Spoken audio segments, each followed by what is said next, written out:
mis primeras palabras también tienen que ser agradecimiento, en este caso en primer lugar a Ana Isabel por haber pensado en mí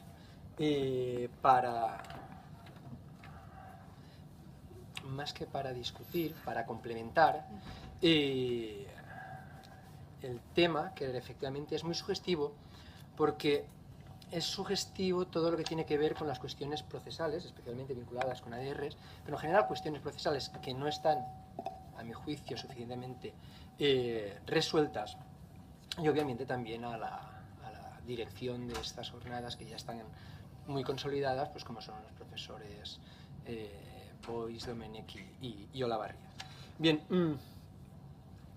yo creo que para que Ana Isabel vea que he leído con detenimiento su trabajo y que me ha gustado, haré una serie de observaciones de alguna afirmación que realice, de la cual, bueno, pues simplemente me gustaría quizás puntualizar o matizar alguna reflexión, y sobre todo la idea de mi ponencia va a ser criticar al legislador, porque en mi opinión el legislador, cuando se ha afrontado a los tres grandes problemas que ella plantea, comercialización o colocación de preferentes, ejecución hipotecaria, que ejecución hipotecaria son dos grandes cuestiones o tres grandes cuestiones, es préstamo hipotecario, cláusula suelo y ejecución, no una única cuestión, y obviamente sobre la cuestión del defensor del cliente nada tengo que decir, puesto que la doctora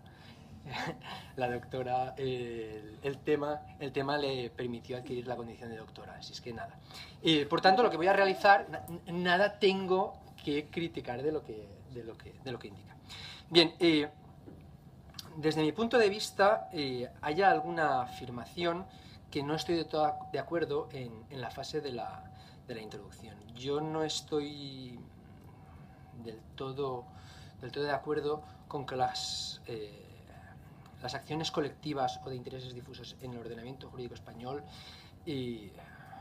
para mí han servido de más bien poco nada, primero, y dos, cuando se han usado en algunas ocasiones, yo tengo estamos en la universidad, uno puede ser crítico, porque si no somos críticos aquí no sé dónde lo seremos,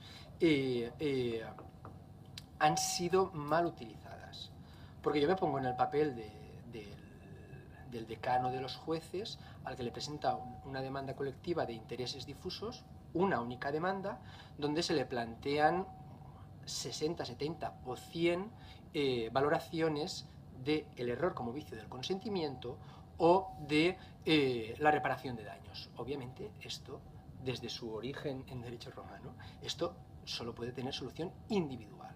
Otra cosa es que enjuiciemos la abusividad, la relación estructural entre las dos posiciones, pero desde luego, a efectos de cómputo de un decanato, presentar una demanda y tener un juez que tenga que resolver sobre 70 errores como vicio del consentimiento y luego concretar en cada caso concreto 70 daños, yo creo que aquí todavía hay mucho, no desde la perspectiva de ADR, sino en general, que mejorar. Y en lo que sí no estoy nada de acuerdo es en una afirmación y es que recuérdese cómo era la legislación anterior, afortunadamente ya superada. Me niego a entender que la ley 1/2013 haya solucionado los problemas del deudor hipotecario, por las razones que procederé a exponer, y que, como digo, no van a ser tanto cuestiones de ADR, que también haré referencia a alguna cuestión de ellas, como fundamentalmente cuestiones de derecho sustantivo, porque entiendo que cuando me llamaste fue para complementar la cuestión jurídico-privada. Bien, en materia de arbitraje de preferentes, bueno, lo primero que tengo que decir es que, como luego diré también con el tema de las ejecuciones hipotecarias, el legislador o las presiones de los grupos políticos y mediáticos a las entidades de crédito llega tarde, mal, incluso de manera timorato, y siempre se nota la mano de una de las partes, no voy a decir de cuál.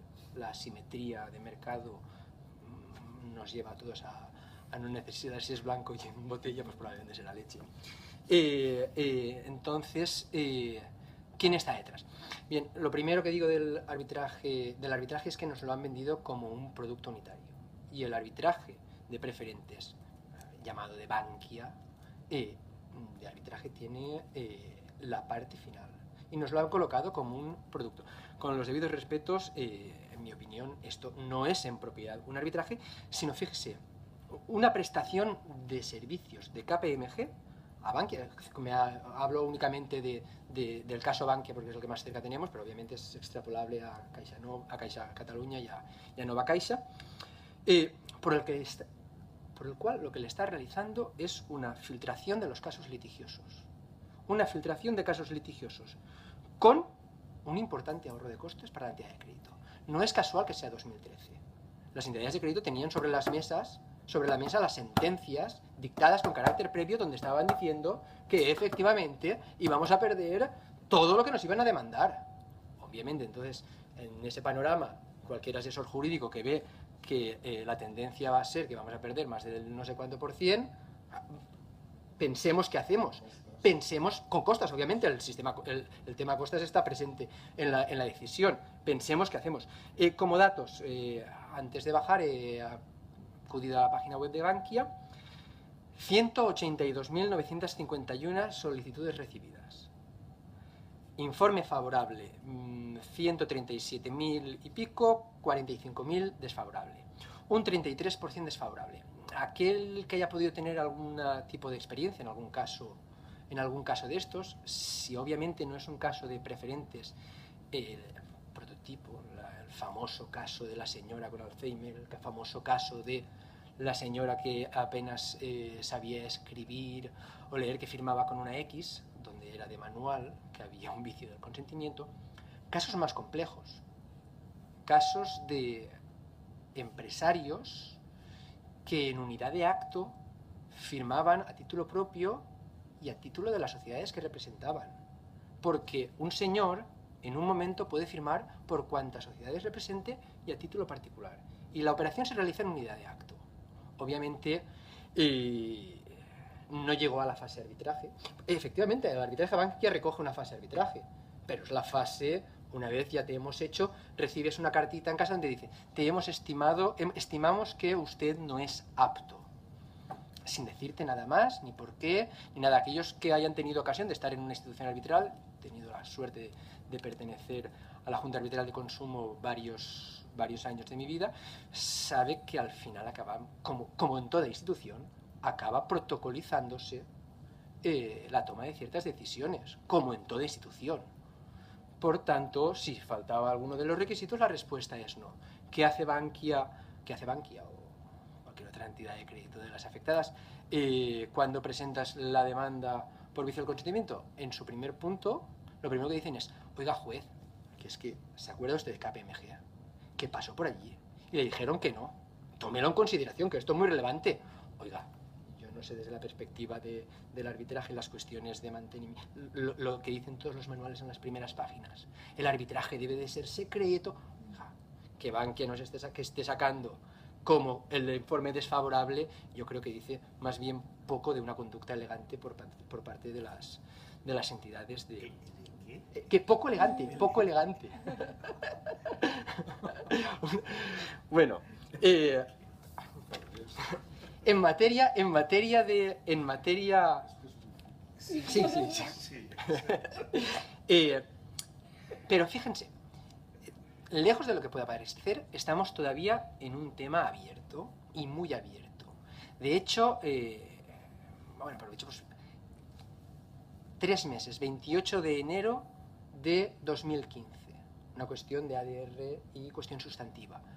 El Tribunal Superior de Justicia de la Comunidad de Madrid dicta una sentencia interesantísima que a todo aquel interesado en la materia, no solo en la materia de ADRs y preferentes, sino pura teoría general de la contratación, anula un laudo arbitral del Tribunal Superior de Justicia por entender que se infringe una norma de orden público económico, como es la contratación de buena fe, el principio de buena fe en la contratación y la existencia de deberes de información. No es la primera sentencia, el Tribunal de Justicia de hecho cita algunas en la propia sentencia, pero sin duda marca un paso y un posicionamiento.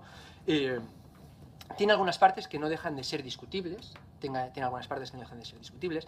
No dice la sentencia, no deja claro si estamos ante un arbitraje de derecho de equidad. Yo entiendo que por el contenido estamos ante un arbitraje de derecho, porque lo que dice es usted no interpreta correctamente ni la norma ni la jurisprudencia del Supremo y valora mal la prueba, con lo cual esto ya me da indicios de que en equidad yo entiendo que sería difícil que el Tribunal Superior de Justicia llegase atando. Pero la afirmación de que la contratación con arreglo a principios de buena fe, cuando especialmente está regulada en normas imperativas, imponiendo deberes de información, es norma de orden público, nos viene a cambiar parte del paradigma del derecho contractual privado. No deja de ser todo un posicionamiento. Salto a las cuestiones de la Ley 1/2013. Miren, para mí la Ley 1/2013, lejos de ofrecer una mejora a lo que había antes, creo que es una ley que la historia la tratará mal. La historia la tratará mal por dos razones. Una vinculada con cláusula suelo. No sé, estamos en un foro universitario. Entender cómo hace el legislador en el artículo 6 que manuscribir el conocimiento de los riesgos elimina el vicio del consentimiento, porque ya hay consentimiento con causa, y que en algunas notarías se haga manuscribir en estos momentos a los clientes bancarios la cláusula suelo, no creo que sea en 2015 digno de alabanza. Pero sobre todo me voy a centrar en que la medida estrella, la medida vinculada con la paralización de las ejecuciones hipotecarias, no es una medida correcta. Es más, lejos de lo que algún sector de la doctrina, probablemente con ciertos intereses, ha afirmado con total rotundidad, yo me atrevo a decir que el tema del vencimiento anticipado en la ley hipotecaria no es para nada un acto claro ni una cuestión cerrada. La sentencia del caso 2013, del famoso caso ACID, lo que lanza, el mandato que lanza al Estado español es que cuando usted valore la abusividad, tome en relación la duración del contrato y la gravedad de los impagos. No voy a decir del incumplimiento por las razones que luego procederé a decir. Y ante ese mandato, el legislador en una norma procesal, que no sustantiva, modifica la normativa procesal y leo textualmente porque entiendo que es clave. Establece que el carácter abusivo de una cláusula contractual que constituya el fundamento de la ejecución o que hubiese determinado la cantidad exigible le permitirá sobreseer el procedimiento. Y me dice después, 3 es lo que el legislador español ha considerado que permite ir a la ejecución, a iniciar el procedimiento ejecutivo. Para mí, el legislador no cumple correctamente el mandato que le lanza el Tribunal de Justicia de la Unión Europea, donde 3 cuotas sobre un préstamo hipotecario, que también entiendo que ya hace mucho tiempo, la doctrina lo ha apuntado anteriormente, ha dejado de ser un contrato real. El contrato de préstamo hipotecario, los 2 adjetivos dotan de carácter sui generis al sustantivo. El préstamo hipotecario no es, a mi juicio, un contrato real, es un contrato consensual. El código alemán así lo dice, el anteproyecto de, en este caso ya el proyecto de código mercantil también lo recoge, pero quizás se quedan cortos, porque yo me atrevo a afirmar, delante de ustedes, porque al fin y al cabo es abrir debate, que el préstamo hipotecario, además de ser un contrato consensual, hay que entender que genera más de una obligación, es bilateral y genera más obligaciones para el banco que la mera entrega de dinero, como es lo que recoge el Código Alemán, como es lo que recoge el proyecto, como es lo que alguna sentencia del Tribunal de Justicia. Pero esto es algo que, si quieren, lo podemos debatir en el debate. Bien, ¿qué pasa? Que los jueces del Ejecutivo, cuando se enfrentan ante una ejecución hipotecaria, aplican la regla de proceder a la ejecución con 3 incumplimientos de forma, para mí, equivocada. Confunde el juez del Ejecutivo el análisis de la abusividad con el análisis del incumplimiento resolutorio, cuando además para el préstamo hipotecario lo que ocurre es la pérdida del derecho a gozar plazo, que es el 1129 del Código Civil. En un préstamo en el que se aplaza las devoluciones, el 1129 no recoge la falta de pago como una de las causas que hacen que el deudor pierda el plazo. Es una cuestión meramente contractual, que se incorpora al contrato y que el juez del Ejecutivo debe valorar en parámetros de abusividad. ¿Qué ocurre? Que a poco que ustedes hayan buceado en las bases de datos, verán que los jueces del Ejecutivo en este momento lo que me están diciendo es: de acuerdo, la cláusula contractual decía 1, porque es lo que decían todas las cláusulas de los préstamos hipotecarios que hoy se están analizando en sede de ejecución. Pero se han producido 5 impagos. Y dicen, por tanto, entiendo que procede la ejecución. Yo creo que aquí se confunde. El legislador español lo que le ha habilitado es para analizar el carácter abusivo de la cláusula. Y no puede utilizar parámetros de incumplimiento resolutorio, si han sido 5 o han sido 6 o han sido 10, para lo que el legislador le está diciendo al juez del Ejecutivo es: usted debe de suspender, y lo manda donde se discutan las cuestiones sin título ejecutivo, que es en primera instancia, y en un procedimiento que no es el meramente ejecutivo, y si no, modifique todas sus cláusulas contractuales. Modifíquelo, porque usted no es competente para aplicar parámetros de incumplimiento resolutorio. Usted es competente para valorar la abusividad, porque lo dice expresamente el párrafo que les he comentado. En el tema de la dación en pago como solución, creo que es un tema de debate, porque solo la dación en pago. Yo creo que la dación en pago requiere de una reflexión mucho más profunda. Yo estoy completamente de acuerdo y entiendo que la dación en pago debería haber sido la solución al problema, pero dudo muchísimo, es más, estoy completamente convencido de que la dación en pago no puede ser vista como sistema, como se propone, porque los efectos son perversos. Pero bueno, esto es una cuestión que, si quieren, podemos debatir en el debate. Y para ir finalizando, porque al fin y al cabo no dejo de ser discusión, cuestión cláusula suelo no voy a hablar, es una cuestión que todos han ustedes leído en prensa, las sentencias del Tribunal Supremo, más que soluciones ha planteado problemas. Como dato les puedo enseñar un mapa en el que en estos momentos la mayoría de... Jesús quiere que enseñe el mapa, si lo encuentro, en el que la mayoría de comunidades autónomas sí están procediendo a la devolución. Existen, yo creo que son 6 o 7 que todavía no se han pronunciado. Buscándolo. El mapa estoy buscando. Yo creo que lo he visto. No es pasado. Por eso digo, y eso lo miro después. Bien. Y para ir concluyendo, como digo,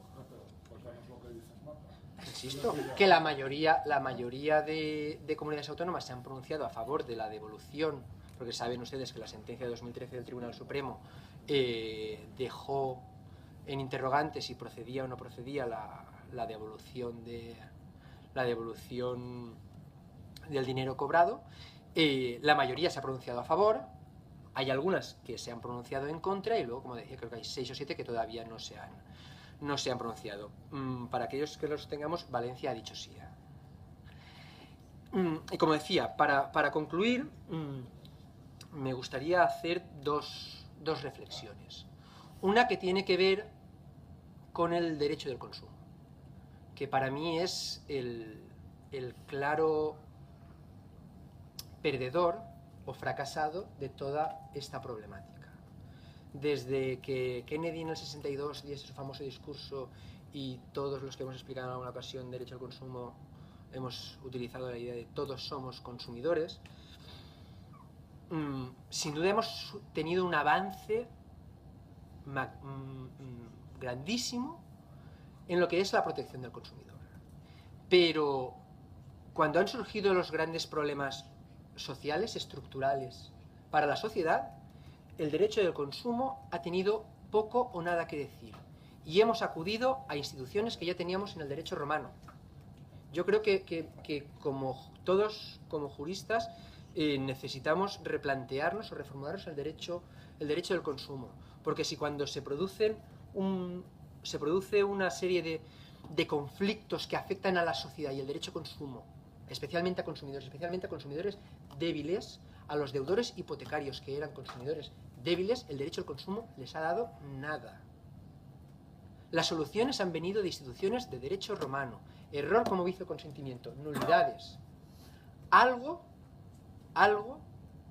está fallando en la protección. Algo nos queda todavía de trabajo en las universidades, en tema pensamiento, para afinar qué soluciones el derecho del consumo puede ofrecer a los grandes problemas. Y para cerrar, no hace demasiado, compañero de la casa, el profesor Antonio Sotillo, en su acceso a la Real Academia, dictó un librito donde algunas de las cuestiones que yo ya les he comentado que han dicho la jurisprudencia, él ya planteó. Las cuestiones, por ejemplo, del orden público económico vinculado con la buena fe. Cuando Ana Isabel me planteó el tema y lo primero que me vino a la cabeza fue que debía de acabar recordando las frases que él mismo utilizó para cerrar ese trabajo, que sin duda fue muchísimo mejor que lo que yo les he tratado de hacer ahora en un rato. Y era recordando las palabras de Rudolf Boyerin, de que todo el derecho en el mundo ha sido logrado por la lucha, todo concepto jurídico importante ha tenido primero que ser arrancado, de aquellos que se resisten, y todo derecho, tanto el de un pueblo como el de un individuo, presupone una disposición constante para su afirmación. Y concluía el profesor Sotillo diciendo que sigamos luchando, pues, por un buen derecho. Y esa última frase de sigamos luchando por un buen derecho es lo que yo he tratado de poner de manifiesto en esta intervención, complementando, como digo, lo que la exposición de Ana Isabel. No estamos ante cuestiones cerradas. El legislador, cuando ha actuado tarde, mal y con intereses detrás, y desde las universidades, desde la zona del pensamiento, creo que no podemos ser ajenos a toda esta situación. Con ello cierro y pues cualquier cosa podemos debatirla.